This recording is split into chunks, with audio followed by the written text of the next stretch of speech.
Hi, my name is Ashley Cooley, and for my assignment 1, I'm going to explain how I chose the photos I decided to take pictures of and how I decided to use which photos to represent each category. So starting out with the wide photo and the telephoto category, I was in a mall and they have this car in there that's I believe it's a Toyota Camry, and it was kind of like for a prize giveaway. So I decided, who wants to see half of a car? So this would represent wide photo shot. Great. So I stood back, took a picture of the wide photo shot, got a whole view of the car. Now for the telephoto, I took that same car and I decided, well, a close-up of like the license plates from a distance would be a perfect example of the telephoto. So what I did was I went far away towards another store and I kind of just zoomed in, got a picture of the back of the car and the license plates, and that kind of helped represent my telephoto shot, and that was the influence behind that.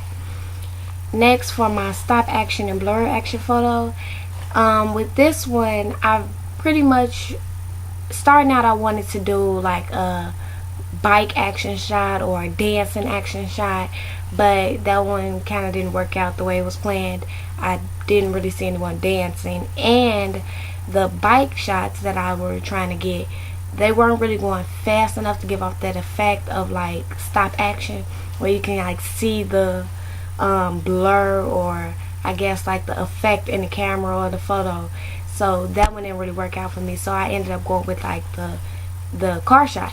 Now the hard thing about the car shot was that even though they were going fast, it was kind of hard to distinguish from getting the shot to be stop action without being too blurry. So in the picture, it doesn't really look, to me, it doesn't really look like the effect of the stop action is there, but it's kind of there. So I decided to go with that. With my blur action, so I had multiple options for this one. However, one day when I was taking pictures, I thought I was done for the day, and surprisingly on my way home, I decided, well, it was some cars riding past, and they were riding past pretty fast. So I decided to snap a picture of one of the cars that I caught riding past, and it came out really blurry, like it came out really good. So I decided this was a great representation of the blurred shot. For the next category, I went with the color no color. Now this one was my favorite category of all of them, only because the color shot, I thought, oh, I could just take a picture of something with a lot of color, or pretty much try anything with some color in it.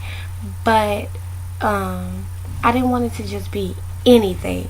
So I was at the mall and I'm walking past and I see the gumball machine and candy machine, the little circle things you put the quarters in, and I thought, it's so many different colors, flavors, and different types of candies right here. This will represent my color shot perfectly.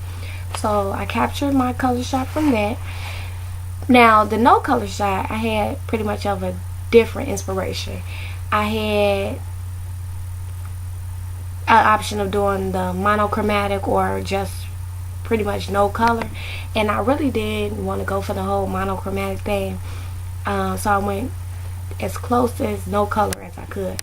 When I was driving in the storm on my way to Chicago, the clouds were really dark and gloomy and had like a lot of black and gray, and it was limited to color, and I was just like, this is probably the perfect photo that I could get for no color. Pulled over. I didn't really have a choice but to pull over anyway because the storm was so bad.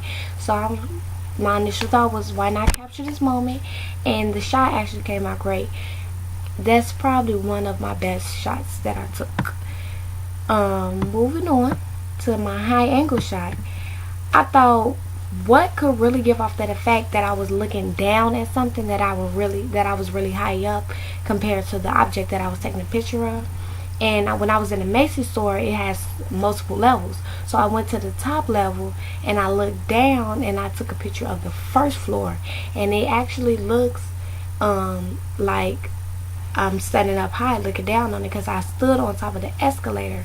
And even though the escalator moves fast, well, not really fast, but it moves down as I'm trying to take the picture. I kind of got so many different angles that I had options to choose which one I was going to look down on. For my low angle, I didn't really know what I wanted to do, but as I was walking down Green Street, I noticed like the buildings are really tall. So I'm just like, how about I take a picture of the buildings looking upwards? Now I took multiple of the pictures, but one of the pictures of the buildings that I took at night, it kind of looks, because the way I turned to take the picture, the building looks slanted a little. So not only does it look even taller, it also looks like it's leaning and kind of slanted. So I decided to go with that one because I feel like that was the best shot that I could get. The direct light and indirect light category. To me, I feel like this is one of the hardest categories. Only because you just have to really, it's all up to the light. You have to really catch the moment that the light is shining or not shining, or however that goes. But for the direct light, I really didn't use either of my original pictures that I was going to use for the direct light or the indirect light. The direct light, I used the Target store. The sun was shining directly on the side of the building, so I thought this is a perfect representation of how like the light is directly shining on the object. So I decided to go with that.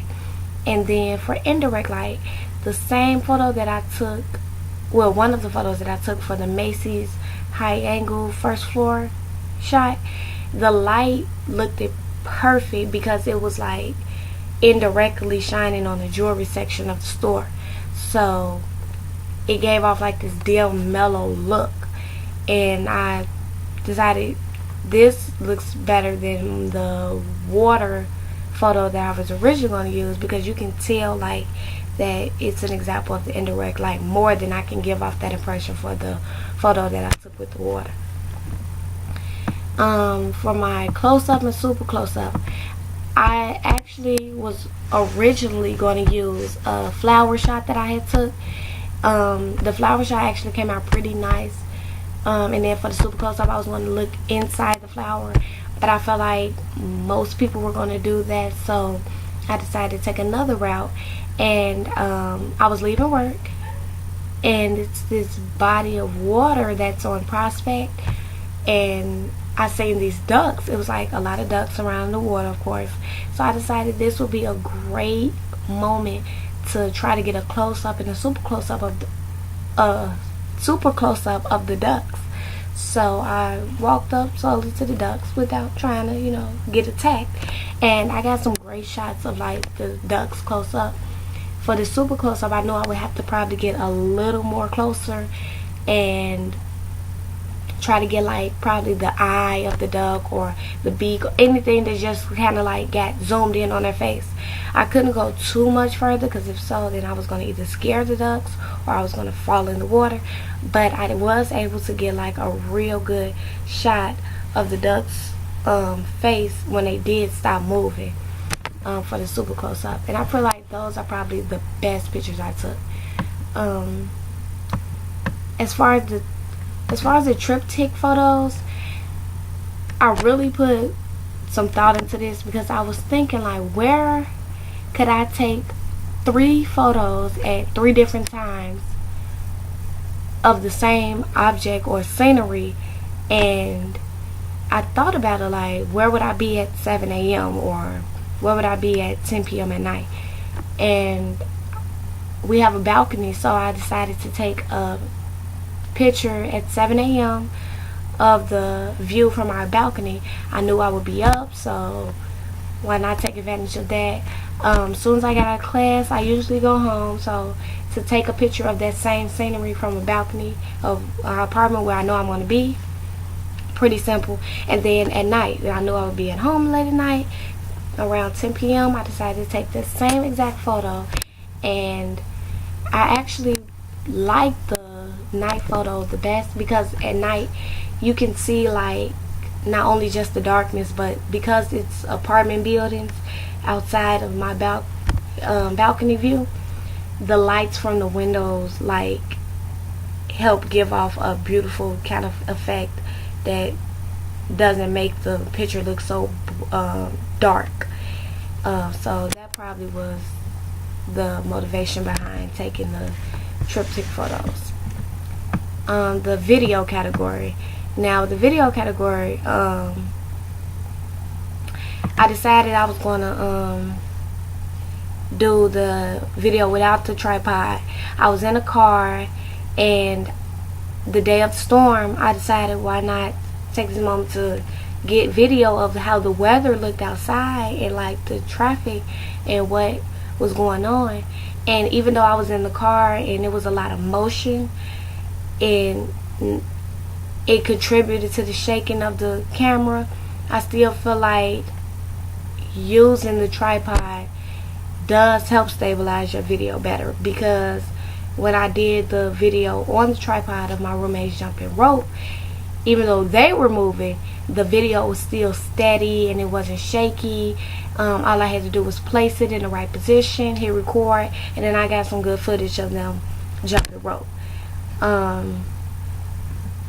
Overall though, my original goal was to get some pictures that I feel like most people wouldn't probably have, get some different perspective and angles, and also still get familiar with using the camera to take pictures. I feel like I did accomplish that. I got some great photos. I didn't think coming into this that I would get pictures of ducks or footage of the storm, because who predicted that I would be driving home in the storm? But I feel like I went outside, captured the moments that I was aiming for, and still was able to get acquainted with the camera and get some different pictures from some different perspectives. And that's assignment 1.